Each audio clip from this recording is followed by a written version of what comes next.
have a little interactive session that I want to do. It'll just take a few minutes, but I need you to readily raise your hands if you do understand what I'm talking about.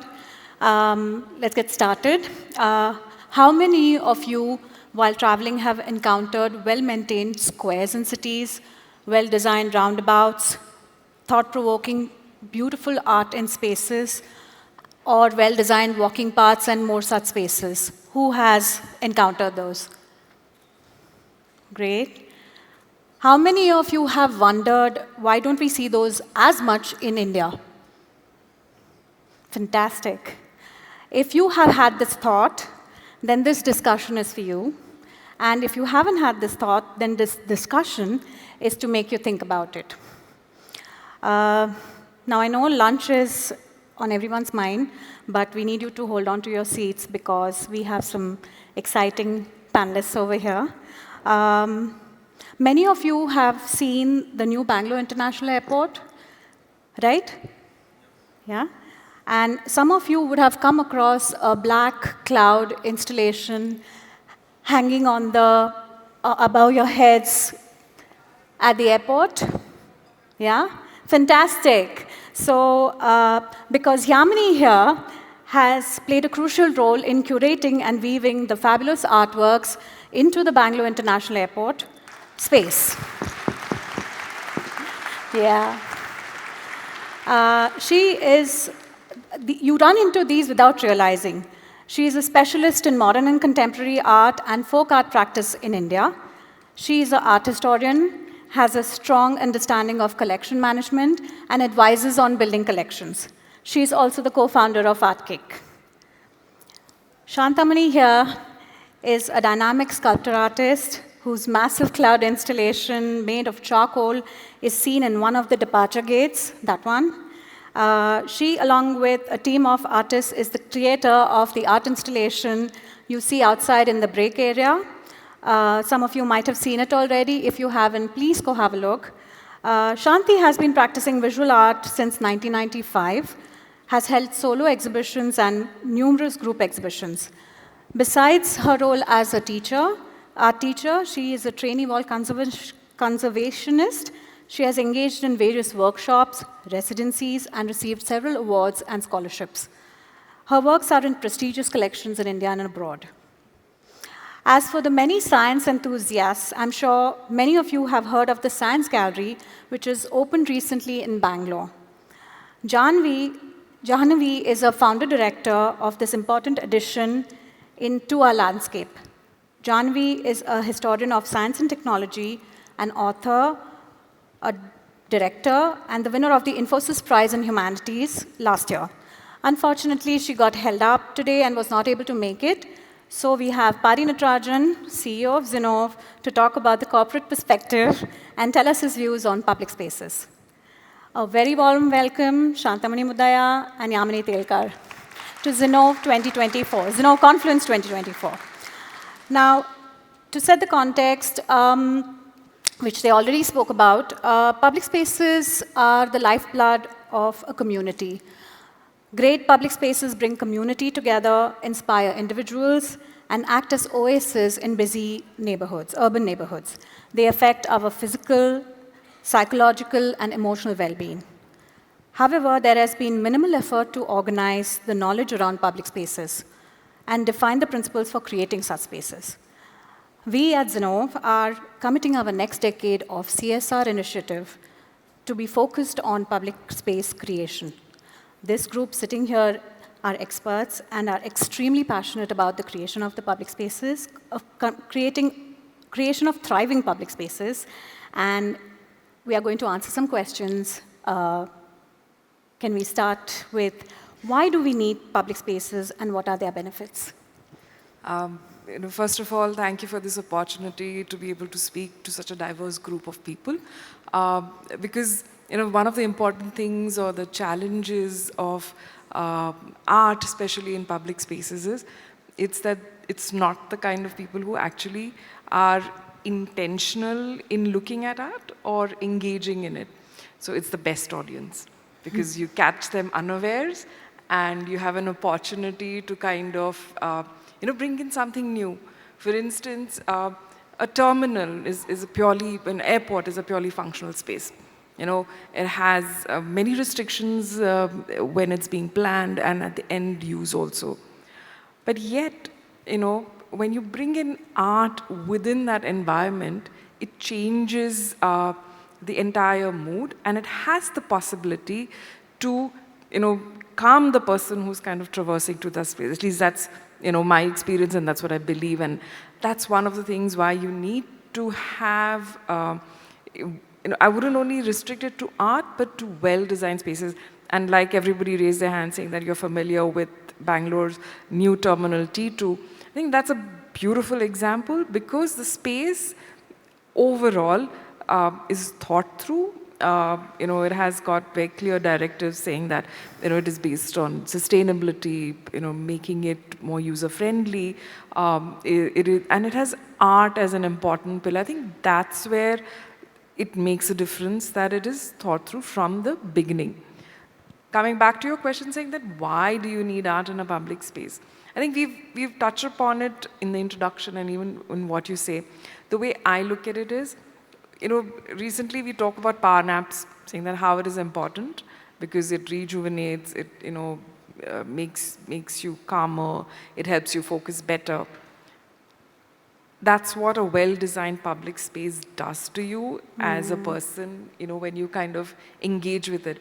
It's not necessary that you have to sit and appreciate the art or you get into the deeper meaning of it, but it's just something that elevates you.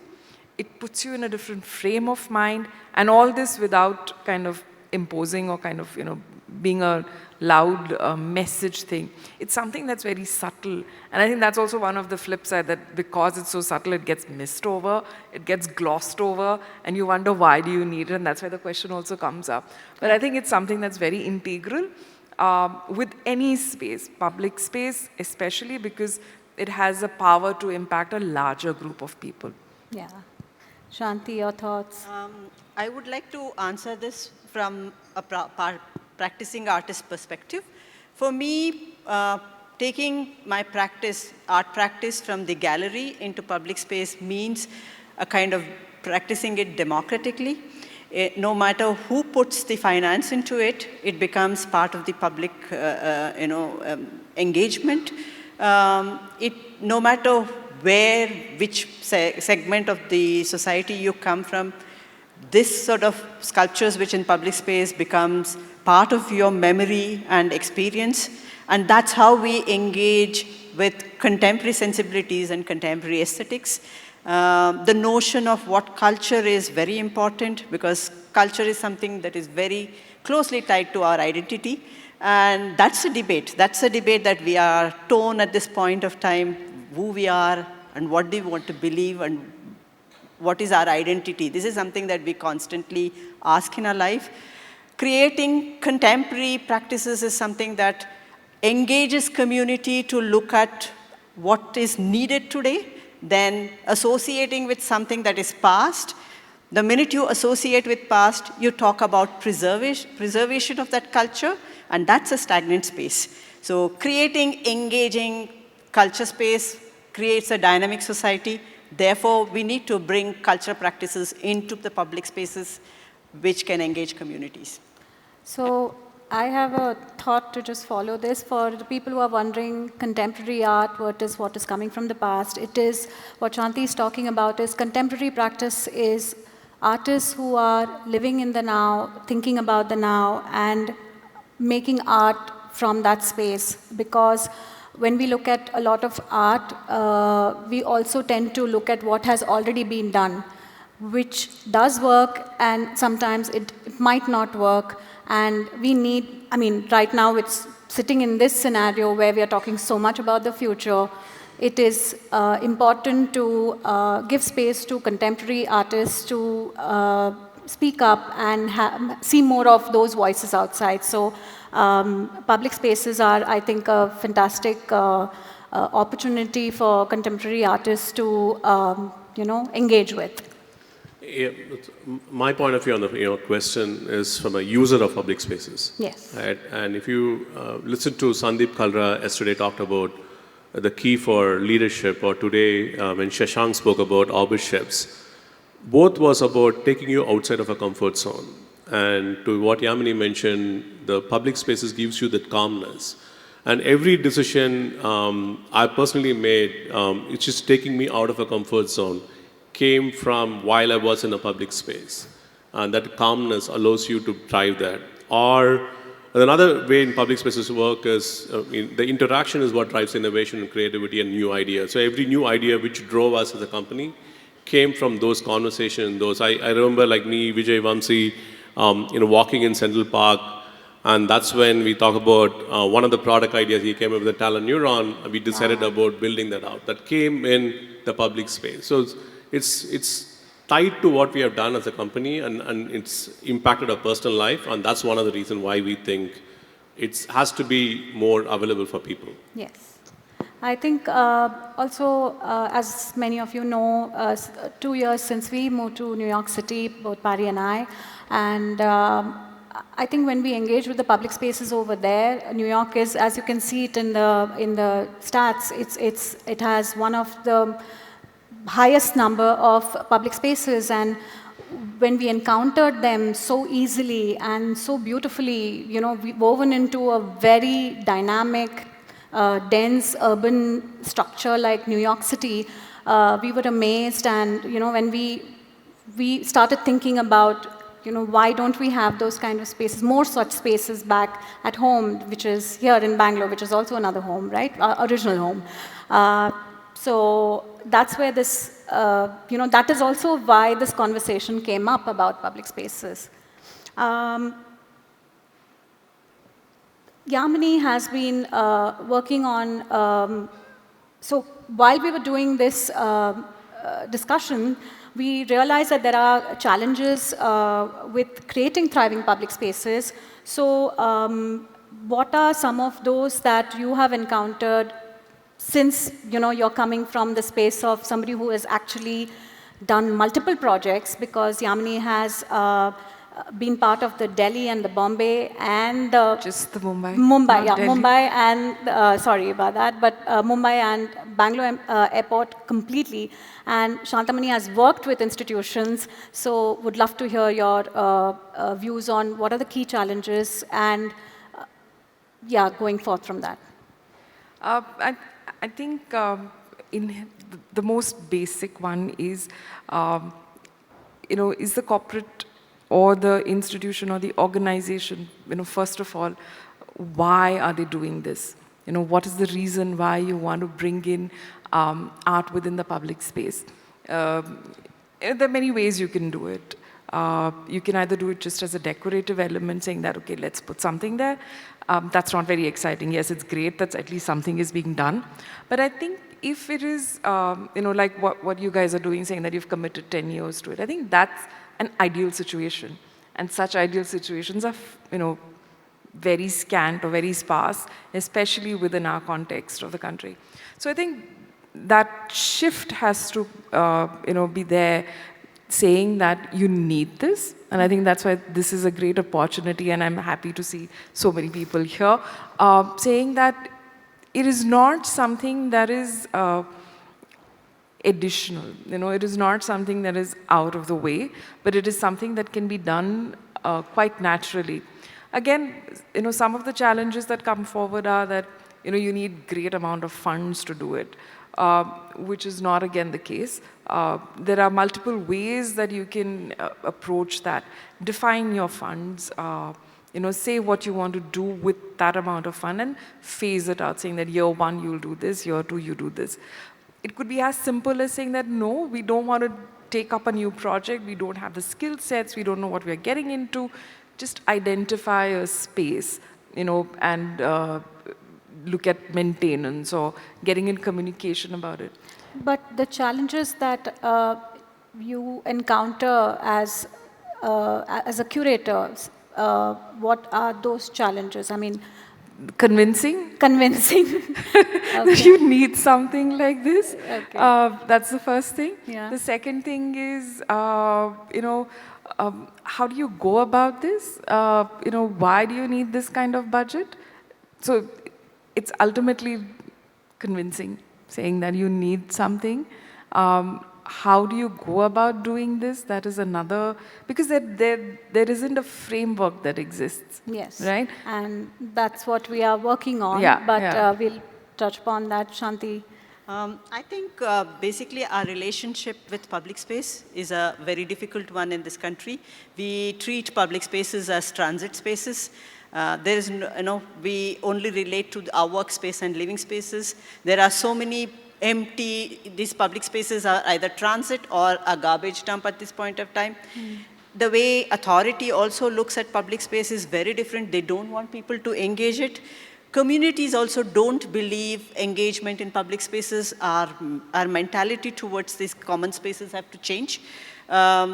And also, public art in public space is not necessarily another sculpture or a painting asking for a pedestal in a public spaces. It is about using these skills and innovations to see the problems in that locality and to say how we're going to use that to engage with communities. That is the basic challenge.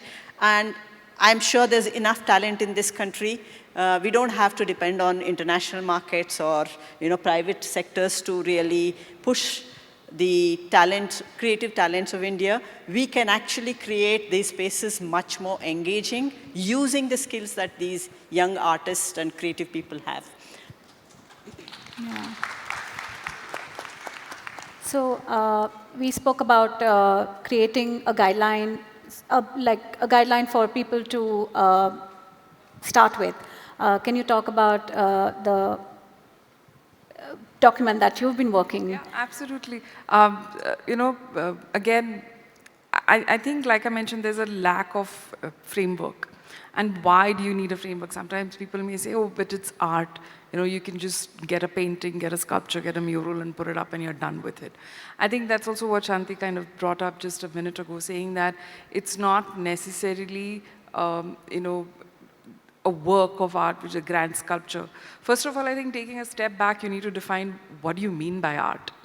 The definition is very wide.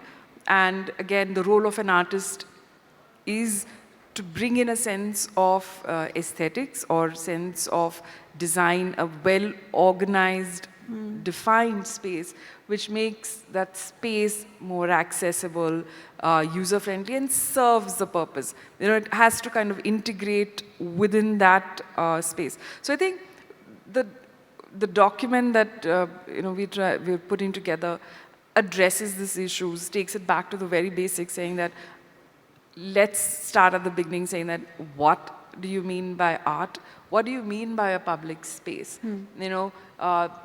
It's not enough that you put it in the lobby of your corporate office and say it's a public space. That's a kind of a public space. Yes. But what we're referring to is actually the open spaces which are there within a city. Defining those, start taking it through step by step. Then looking at things of how do you go about it? Because again, I think what each one of us over here believes is that there has to be an opportunity for the young talent or talent, let's not get into saying young or old. That's no way a defining criteria. But just saying that there's so much of talent there, which they're working in different ways, to bring them within that fold. So using things like open calls. How do you identify artists? So basically what the document does is raises questions, answers them, saying that if this is the question, this is what you need to do. What is a public space? These are the kind of public spaces. What do you mean by art? This is what is the definition of art over here. Do you mean only painting and sculpture? No, it means can an artist define or design a chair that is, done in an interesting manner? Can you create, the space to work in a different manner? Organization, spatial design kind of comes within that space. Then how do you actually define your budgets? Because it seems, it's like an unknown quantity, because you may do something that looks great, but then what happens to it next? What do you do in the second year? So it kind of walks you through the entire process from start to the end. And it's kind of a ready-made document saying that if you want to do this, here are your go-to. It's like an FAQ or your 101 saying that, how do you define budgets? What are the things that you need to include in it? It's not just enough that you've commissioned the piece, but you need to kind of make sure that there is, storytelling that happens around it, because we live in an age where everything needs to be communicated through the social media platform. How do you do that? How do you maintain it? How do you enhance it? How do you ensure that there is more to it than just kind of that particular work? Do you do outreach program for children? Important things like decommissioning, because that is also a reality that happens. The space might get used up for something else. Then what happens in those particular scenarios? Or multiple ways of engaging. Commissioning is one way of looking at it. There is maintenance, there is research that is required, there's documentation. It's not like the city doesn't have anything. All our cities have, art within that spaces or well-designed spaces. But do you know where they are? Do you know who did that? So putting together a comprehensive document which tells you what exists and then what can be done with it. So, and making it available for anyone who's interested in doing this as well. I think that is what the endeavor is. Yeah, we will be publishing this document out in the market. It's kind of open source. Anybody can use it and comment on it, make it better, and they can give us more inputs. We'll also use it to take it to government, individual urban space designers. So it becomes very prescriptive to stuff for them to start using that. Yeah. And at the end of the day, it is a collaborative effort. A lot of things have to come together for a public space to come alive. Shanti, your thoughts? Yeah, I rather go one step back, and I see this sort of document was necessary because we had no idea what this whole, there was no definition of what this public space or contemporary art practice in public spaces are. Therefore, everybody has an idea, but unless we all come collectively together, we can't drive it to any of the results.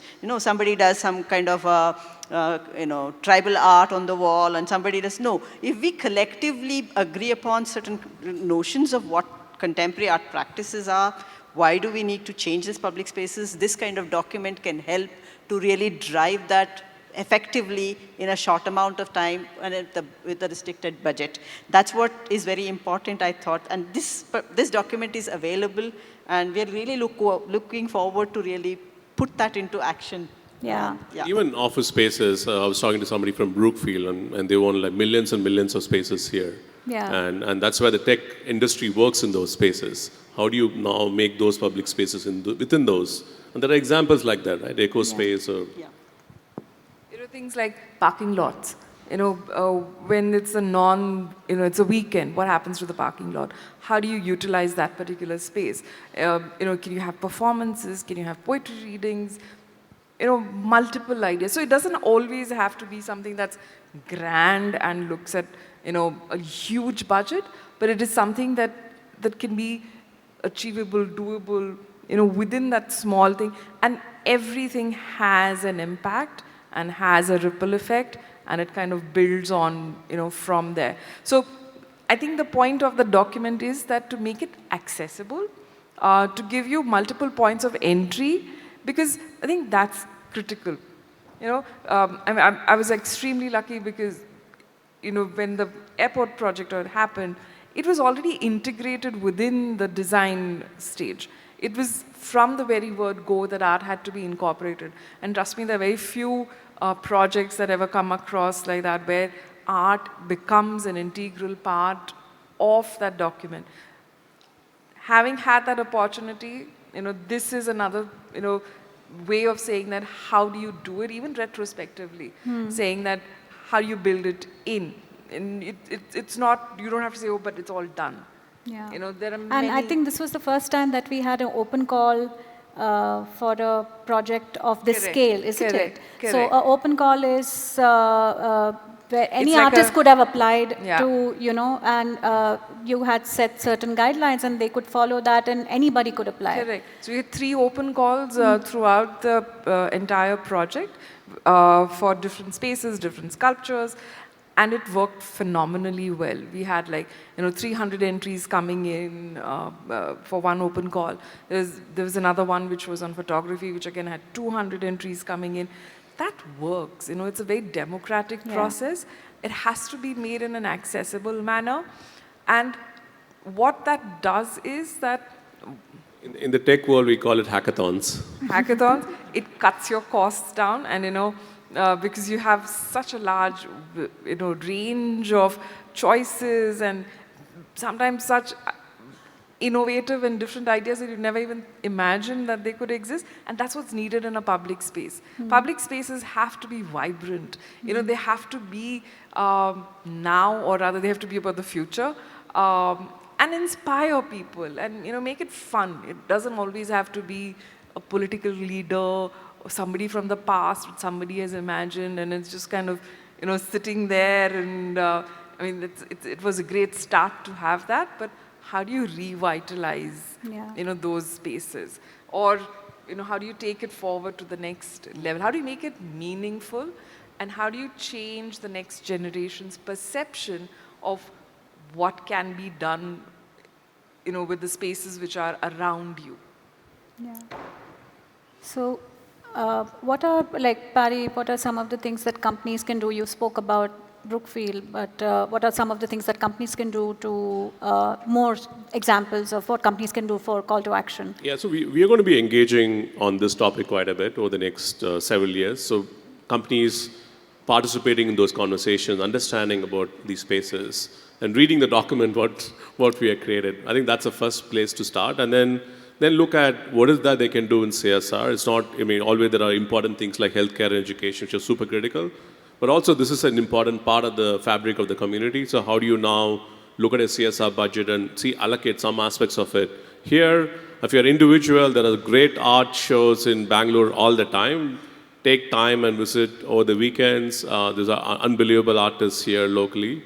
And it's a great community built parallel to the tech community. It's a great place for everyone to engage. Yeah, I think as artists, we will vouch for Bangalore as an ecosystem has been very open, and Pari keeps talking about how it has the feel of Silicon Valley, and how open it is to new ideas, and that's why you see talks of startups and unicorns, and you hear that when you walk into cafes.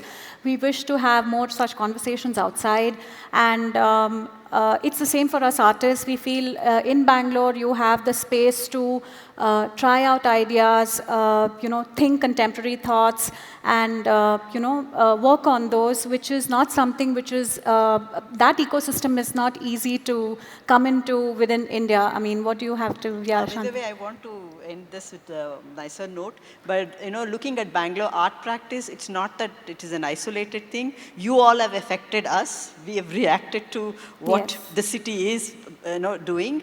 Interestingly, most of the Bangalore artists are very experimental. They have kind of pushed the boundaries. And they don't really, it's not the same with other cities or the bigger cities that you see, which represents what's so-called Indian art. It's very interestingly, the Bangalore art is slightly cutting edge, very experimental, and we're not shy of technology because of all of you. Yeah. Somewhere we are all influenced by that. And and they are globally representing. There are many artists who represent India in a global platform. Like you. There are many more, yes. Yeah, and so that was a fantastic note to end with. I hope to hear more questions from any of you out here.